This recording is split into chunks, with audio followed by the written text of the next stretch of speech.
एक बगीचे से मैं निकल रहा था विहार करते हुए, एक फूल इठला रहा था,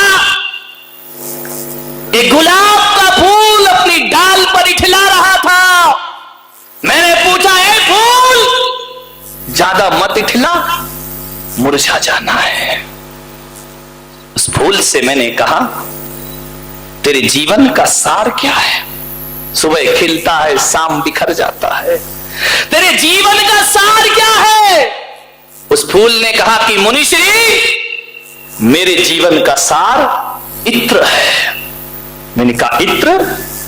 बोले, मैं बिखर जाऊंगा पर खुशबू छोड़ जाऊंगा इस दुनिया में, बिखरने के बाद भी अमर हो जाऊंगा मैं। उसने हाथ जोड़कर मुझसे कहा कि महाराज जरा आप बता सकते हैं? मैंने कहा, पूछ, क्या पूछता है? बोले, मेरे जीवन का सार तो इत्र है, इंसान के जीवन का सार क्या है? वह भी तो खिलता है और बिखर जाता है, इंसान के जीवन का सार क्या है? तो मैंने कहा, एक बात ध्यान रख, फूल की जिंदगी का सार इत्र है और आदमी की जिंदगी का सार उसका चरित्र हुआ करता है। आदमी दुनिया से चला जाता है, चरित्र महकता रहता है। ध्यान रखिए, चरित्र याद किया जाता है। ऋषभदेव हजारों वर्ष पहले दुनिया से चले गए, लेकिन हजारों करोड़ों वर्षों के बाद भी आज हमारी आस्थाओं की वेदियों पर ऋषभदेव विराजमान है, राम विराजमान है, महावीर विराजमान है। ये लोग दुनिया से गए लेकिन इनका चरित्र आज भी महक रहा है। ध्यान रखिए, क्या छोड़ के जाओगे? लोग कहते हैं कि आदमी जब दुनिया में आता है तो कुछ नहीं लाता और जाता है तो कुछ नहीं ले जाता। गलत कहते हैं लोग। आदमी जब धरती पर आता है, कौन कहता है कि कुछ नहीं लाता है? हाँ, रुपया पैसा नहीं लाता, तिजोरी नहीं लाता, बीवी नहीं लाता, बच्चे नहीं लाता, लेकिन एक बात ध्यान रखना, आदमी जब इस धरती पर आता है एक शरीर साथ में लेकर आता है, लेकिन वाहिरे नादान जब जाता है तो शरीर भी छोड़ करके आए थे। जब एक शरीर तो लेके आए थे ना, जाते समय इसे भी यहीं छोड़कर चले जाओगे। क्या जाएगा साथ में?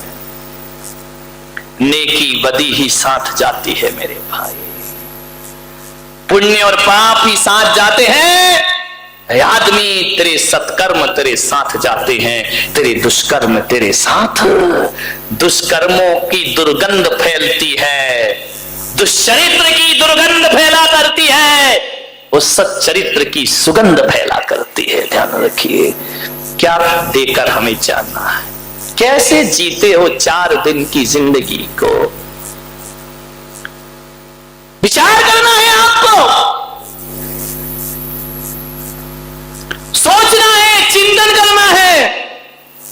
उन रिश्तेदारों से कह दो कि मेरे मरने के बाद तुम मेरे घर में आओगे। सब आते हैं, 13वीं उठाओ ना।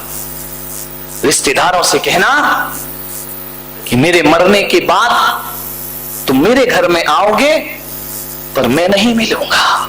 ध्यान रखिए, मेरे मरने के बाद मुझसे मिलने आओगे पर मैं नहीं मिलूंगा। मेरे भाई, मेरे रिश्तेदारों, जब मैं नहीं मिलूंगा तो आके करोगे क्या? मिलना ही है तो आओ, जीते जी हम मिल जाते हैं, मरने का इंतजार क्यों करते हैं? रिश्तेदारों से कहना, मेरे मरने के बाद गुनाह माफ करोगे, मेरे सारे अपराध माफ कर दिए जाएंगे। जब मैं देख भी नहीं पाऊंगा, मरने से पहले मेरे गुनाह माफ क्यों नहीं करते हो? सोचना है, मरने के बाद मेरी कद्र करने वालों, मरने के बाद मेरी प्रशंसा करने वालों, तब प्रशंसा करोगे जब मैं सुन भी नहीं पाऊंगा। अरे जब सुन रहा हूं तभी प्रशंसा कर लो, ताकि मैं आसानी से मृत्यु को प्राप्त। किस बात का इंतजार है? जीते जी आदमी नहीं बोलता है, जीते जी आदमी तकरार में जीता है। मरने के बाद आदमी मिलता है, फूल चढ़ाता है, उठावना करता है, श्रद्धांजलि देता है। अरे मरने के बाद श्रद्धांजलि देने वालों, जीते जी इंसान पे श्रद्धा रख लो, तुम्हारा व्यवहार और तुम्हारा जीवन सार्थक और सफल हो जाएगा। लाशों पे फूल चढ़ाते हो, जीते जी कांटे चुभाते हो। एक बेटा बाप को नए कपड़े लाने में सोचता है, जब जिंदा होता है, मर गया तो तुरंत कफन लेने दौड़ता, नए कपड़े जीते जी दे देता। मेरे भाई, तो चैन से तो मर सकता वो बाप। ध्यान रखिए, सोचना है आपको, विचार करना है। कई बार हम बहुत सी चीजों को इंतजार करने में निकाल देते हैं हाथ से। हम मरते समय जीवन सुधार ले, बहुत इंतजार हो गया। कई बार इंतजार करते करते बहुत देर हो जाती है और आत्मा का पंछी देह से विदा हो जाता है। मरने के बाद अफसोस करते हम कि बहुत अच्छा था, काश कुछ समय और उसके साथ बिता लेते। अरे मेरे भाई, मरने के बाद और समय बिता लेते। अरे नादानो, जीते जी समय बिता लो, मरने के बाद पछताना नहीं पड़ेगा। ध्यान रखिए, विचार करना है आप। सम्राट सिकंदर की मृत्यु हुई, उसने 3 इच्छाएं रखी अपनी। आधी दुनिया जीतने के बाद सम्राट सिकंदर ने अपने मरने से पहले कहा, जब बड़े बड़े हकीम वैद्य वहां बैठे रहे, सिकंदर ने कहा कुछ दिन की और सांसें दे दो। हकीमों ने कहा हम दवा दे सकते हैं, आपको उपचार कर सकते हैं, लेकिन सम्राट हम मजबूर हैं, आपको एक सांस भी नहीं दे सकते हैं। सम्राट सिकंदर ने कहा कि कुछ दिन का अवसर और दे दो, मेरा आधा राज्य ले लो। मैंने दुनिया जीती है, विश्व विजेता बना हूं, आधा राज्य तुम ले लो।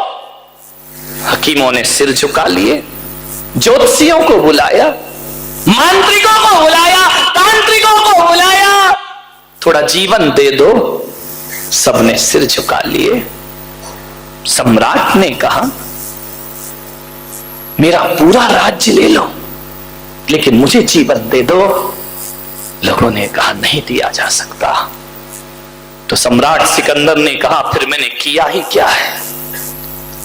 मेरी एक सांस के लिए पूरा दुनिया की राज्य दे रहा हो, पूरी संपदा के बदले भी एक सांस नहीं मिल सकती मुझे, तो मैं ये भाग दौड़ किस लिए कर रहा था? सम्राट सिकंदर ने कहा तो फिर एक काम करो, जब मेरी मृत्यु हो जाए मेरी 3 इच्छाएं पूरी करना। पहली इच्छा ये कि जब मेरा जनाजा उठे तो जितने भी हकीम मांत्रिक तांत्रिक मैंने बुलाए हैं, तुम सब मुझे कंधा देना, तुम सब मुझे लेकर के चलना शमशान तक, कब्रिस्तान तक, तुम सब मुझे कंधा देना। पूछा क्यों? बोले इसलिए ताकि ये दुनिया देख सके कि जब मृत्यु की घड़ी आती है तो वैद्य हकीम और तंत्र मंत्र भी काम नहीं किया करता है, आदमी को दुनिया से विदा होना पड़ता है। दूसरी इच्छा जाहिर की, क्यों डिस्टर्ब कर रहा है? दूसरी इच्छा जाहिर की कि जहां से मेरा जनाजा निकले मेरी दौलत सड़कों पर बिछा देना, उसके ऊपर से जना। आज भी अर्थी निकलती है, लोग सिक्के फेंकते ना, अब सम्राट थोड़ी मरा है कि नोट फेंकेंगे। वहां पर मेरे दौलत को बिछा देना। बोले क्यों सम्राट? बोले ताकि ये दुनिया देख सके कि जोड़ कर रख लो चाहे कितने भी हीरे मोती, मगर ये याद रखना कफन में जेब नहीं होती, एक दाना भी ले जा नहीं सकता मैं। और अंतिम इच्छा मेरी ये है कि जब मेरी मैयत निकले मेरे दोनों हाथ जनाजे से बाहर कर देना। बोले क्यों?